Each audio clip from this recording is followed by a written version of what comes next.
Hello dear student, मैं आपका अपना सचिन कुमार। हमारे यूट्यूब चैनल साक अड्डा पारा पर आपका स्वागत है। हम आज रीजनिंग के एक महत्वपूर्ण टॉपिक ब्लड रिलेशन के पार्ट नंबर 2 को देखते हैं, जिसमें हम एक एग्जाम्पल लेकर समझते हैं। बाकी के एग्जाम्पलों को आप करना और जिनमें डाउट होता है उन्हें कमेंट करके बताना। चलिए ठीक है, अब हम क्वेश्चन पर आते हैं और इसको समझते हैं। चलिए,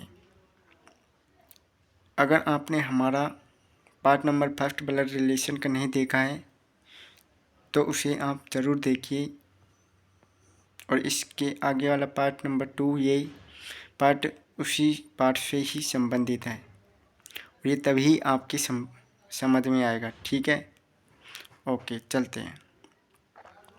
क्वेश्चन बोल रहा है कि अमिताभ, बाबू, चंदा, दिवाकर एवं ईशु 5 व्यक्ति एक ट्रेन से यात्रा कर रहे हैं। अमिता चंदा की माता है जो कि ईशु की पत्नी है। दिवाकर अमिता का भाई है एवं बाबू अमिता की पत्नी है, नहीं पति है, अमिता का पति है, सॉरी। चलिए ठीक है, और क्वेश्चन में हमसे पूछा है कि बाबू का ईशु से क्या संबंध है, अमिता का ईशु से क्या संबंध है। चलिए हम डायग्राम की सहायता से नहीं समझते हैं, तो मैं आपको डायग्राम की सहायता से नहीं बताता हूँ।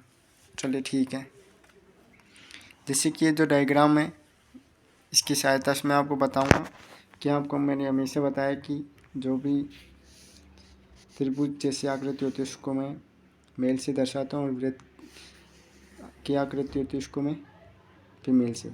चलिए ठीक है, हम क्वेश्चन के अकॉर्डिंग इसको समझते हैं कि क्वेश्चन में देखिए। अब क्वेश्चन क्या बोल रहा था कि अमिता, बाबू, चंदा, दिवाकर एवं ईशु 5 व्यक्ति है, एक ट्रेन से यात्रा कर रहा है। चल ठीक है, आगे बोल रहा है कि अमिता चंदा की माता है। चलो ठीक है, अमिता है जो चंदा की माता है।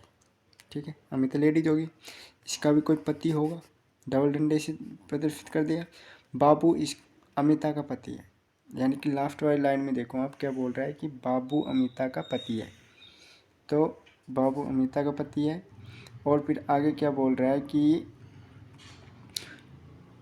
अमिता चंदा की माता है जो कि ईशु की पत्नी, यानी चंदा है जो ईशु की पत्नी है, इसकी पत्नी है। तो सवाल में हमसे पूछा है कि बाबू का ईशु से क्या संबंध है, तो ये बाबू का ईशु से क्या संबंध है, बाबू का ईशु से क्या संबंध है, दामाद का, या फिर ईशु का बाबू से क्या संबंध है, ससुर का। अब बताता हूँ कैसे। देखो, अमिता की बेटी चंदा है, चंदा का ये पति है ईशु, बेटी का पति है, और ये चंदा की माँ अमिता है। अमिता से ईशु का संबंध सास का हो गया, और चंदा का जो पिता है वो बाबू हो गया। बाबू का ईशु से दामाद का संबंध है, और अमिता का ईशु से क्या संबंध है, और अमिता का ईशु से दामाद का, दोनों का दामाद से। ईशु अमिता का दामाद लगता है, ईशु का अमिता से सास का संबंध है। ठीक है, ये आपके समझ में आया होगा। चलिए हम क्वेश्चन में